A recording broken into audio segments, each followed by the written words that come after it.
Welcome back, everyone. As you probably guessed from the intro, this is the gun that we are going over today. This is the relatively new, at least for this year anyway, Canik METE MC9 Prime. So there's a lot there in that name. Should note that this particular one is Canik USA made, so it is made in Florida.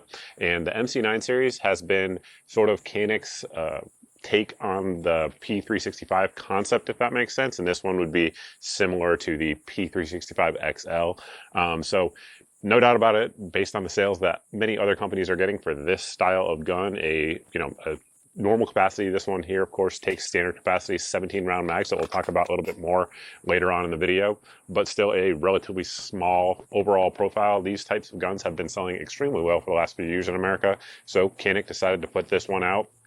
It's got all the bells and whistles that a lot of the folks out there are looking for. So I suppose with that, let's just walk through it. So getting back to those magazines, standard capacity 17 round, does have good texturing there on the base plate. They are made by METE, so they are good to go. Many of you guys know I'm a huge fan of METE mags. I think they make some of the best ones out there, and these are no exception. Now, these magazines will not fit in a full-size Canik. However, full-size Canik mags will fit in this gun. So you guys may have seen me shooting with a number of full-size Canik mags in there. They do work out just fine, but again, they only go one way, if that makes sense in terms of compatibility. Now, standard Canik mag.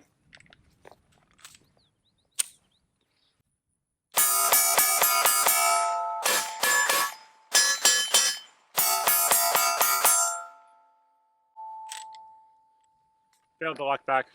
Otherwise, fine. Now, the magwell on the gun is also one of the fancy bells and whistles that comes on this guy, and I really like it. It's well executed, in my opinion. It is removable, though, if you guys want to concealed carry this and not have that printing in your waistline.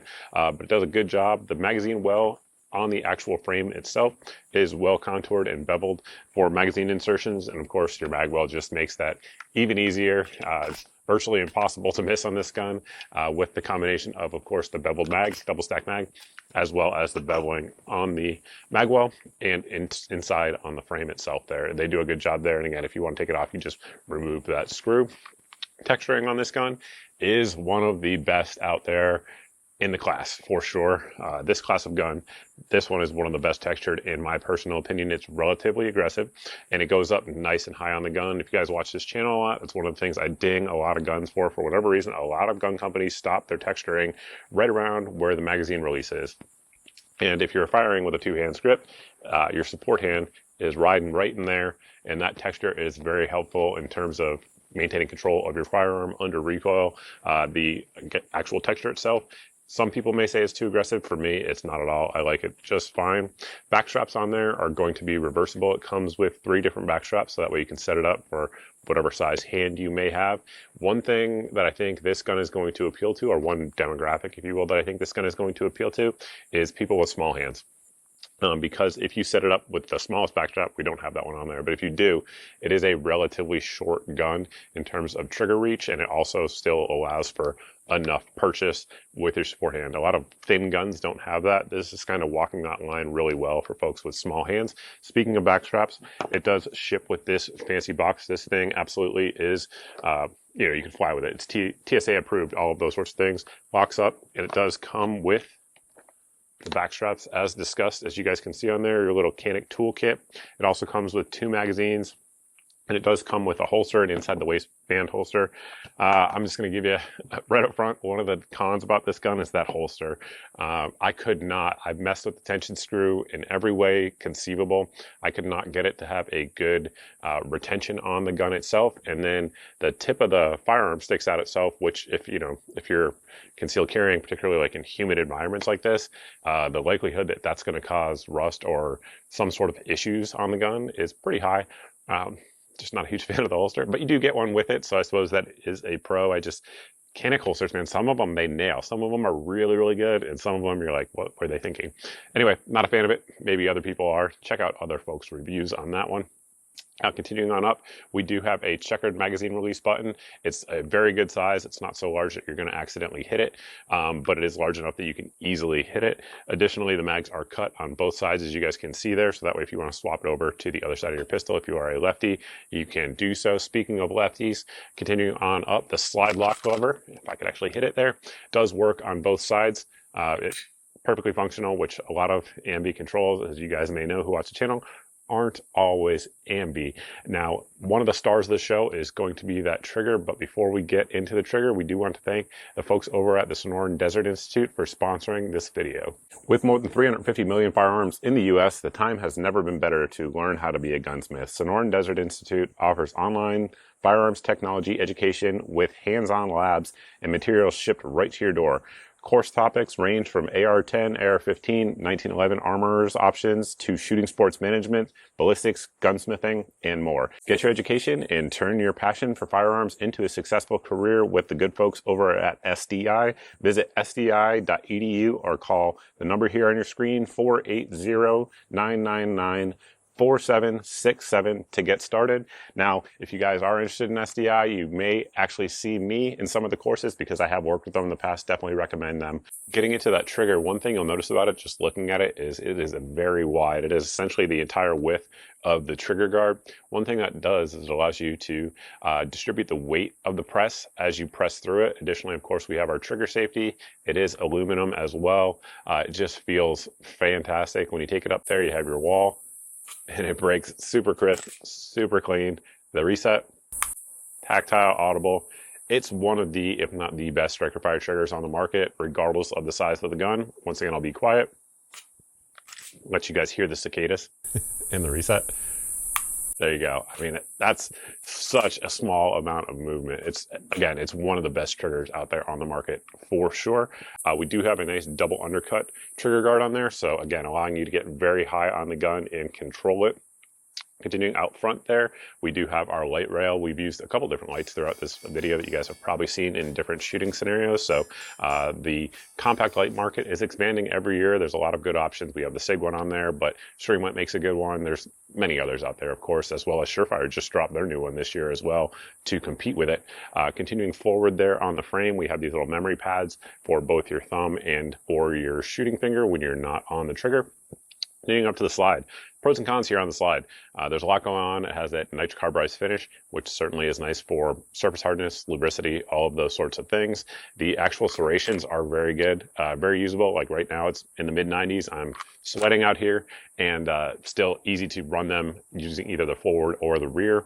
The front ones kind of come up on top there, and on the rear, if you don't have an optic on there, they continue into the optics plate. So I know a lot of people kind of like to reach under like that with these guns, and you can easily manipulate it that way if you choose to. Out here on the front, let's talk about that. My hands are sweating again.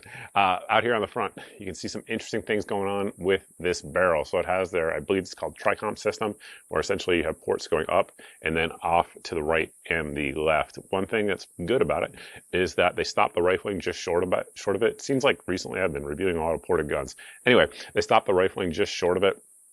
So that way, there's no jackets being sheared off as they go through the ports or the comps.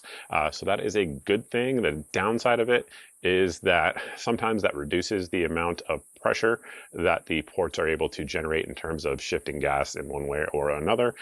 And that is going to be, again, I don't want to say a con of the gun. That's not really the right word.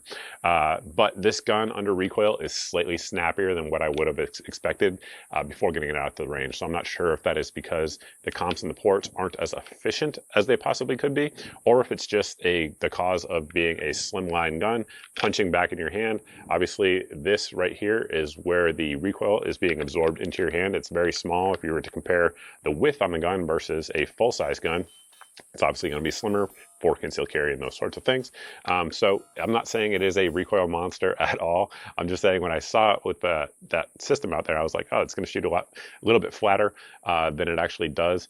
Now, I'm not sure if that is just my perception. Definitely, again, check out other people's videos on that, but it also is a little bit louder depending on ammo and things like that. It's going to be roughly 3 to 5 decibels louder at the shooter's ear. I have tested that on video, and it definitely is true. That said, guns are pretty loud anyway, so whether that is relevant or not is going to be up to you in your use case, and I will leave it to you guys for that.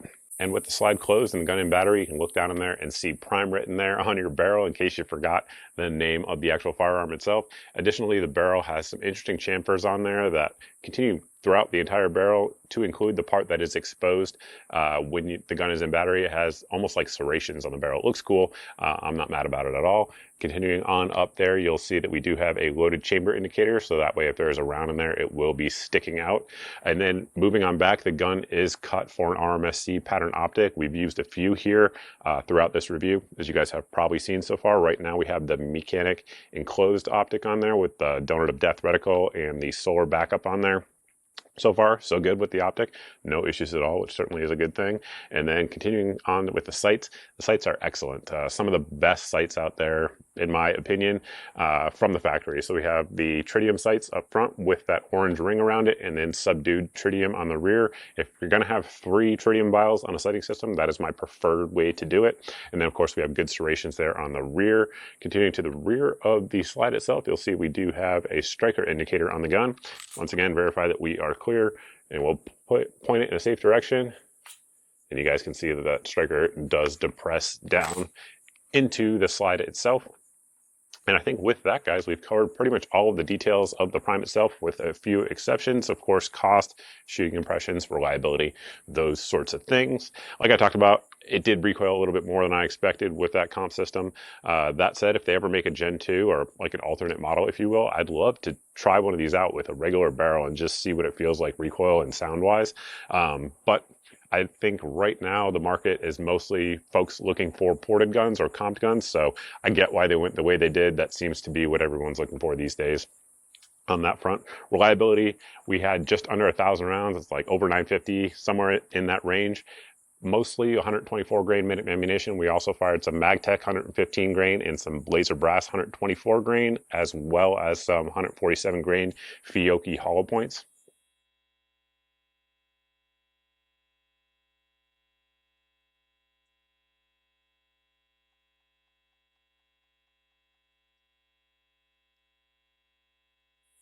As you guys just saw there, ate those hollow points just fine. It also ate all of the FMJ just fine. This gun has been 100% reliable for me. That is always going to be the most important metric of a firearm, is going to be reliability. Some people say only accurate guns are interesting. I say only reliable guns are interesting, and this one fits the category. It is interesting. Now on to price point. Full disclosure on that, they did send this gun out for this review, the folks over at Canik USA, but they don't get to see the video or anything like that before it goes up. But MSRP on this gun is going to be 649 units of measure. Can't say price on YouTube, but whatever the units of measure are where you live, that is what is going to be MSRP wise. Street price, of course, is going to be a little bit less expensive. So what do I think of it? I think for an American-made gun that has the feature set that this has, the excellent trigger, the magwell, very good texturing, very good sights, I think it is a very fair price point, and I think it compares well to a lot of other competitive offerings out there on the market. Is it the gun that I personally would conceal carry every day? No, but would I feel comfortable doing so? Absolutely. Just for me personally, I wouldn't carry a ported gun, but I know a lot of people do, right? That's a personal decision that you have to make. It's not a knock on the gun. I really like the L version of the MC9L that we reviewed previously. That is absolutely a gun I would carry all the time. It's a great gun, but it is good to have options, and it's also good to have American-made options, which is a new thing for this gun from the folks over at Canik USA. So with that, if you guys have any questions, anything like that, definitely post them down below in the comment section. You can also post those over at my various social media pages. If you guys follow the non-meta ones, of course, we've posted this one up for sale several times at really good prices, much lower than that MSRP that we just talked about. So I definitely recommend you guys follow me there as well. If you guys have hit subscribe, both on YouTube and Rumble, and you're not seeing 2 to 4 videos a week here on the channel, you are being censored by an algorithm. Super easy way to get around that is to sign up for the email at the website here on your screen. This email will go out in 2 different forms. It will go out in the form of a monthly email, and that email just has all the videos since the previous month's email went out, so that way there's no big tech giant censoring your eyes from my content. It goes straight from me into your inbox with all of my videos. And then it also gets you put on the daily deals email, so that way if a good deal on this particular firearm happens, a website has it on sale, anything like that, good deals on magazines, lights, optics, sights, all of those sorts of things that we cover here on the channel. If it is the best price on the internet for whatever that product is, it will go in that email on that day, because I've already done the price comparisons for you. Hopefully that will save you guys some money and some time as well. Additionally, it also has a good meme in there typically that a lot of folks do like. So signing up for the meme is allowed. You can do just that if you want to. And we also have an SMS service for those of you guys who would prefer that. Once again, a way to get around the algorithm. It goes out at most once a day, and it either has a new video that just dropped, or it has a really good deal on something that very likely is going to sell out, and I can get it straight into your text inbox, so that way you don't have to wait until you return to work on Monday to check your actual emails to see what I sent out in that fashion. So that's pretty much it. Thank you all for watching. I truly appreciate it, and I look forward to seeing everybody in the next video.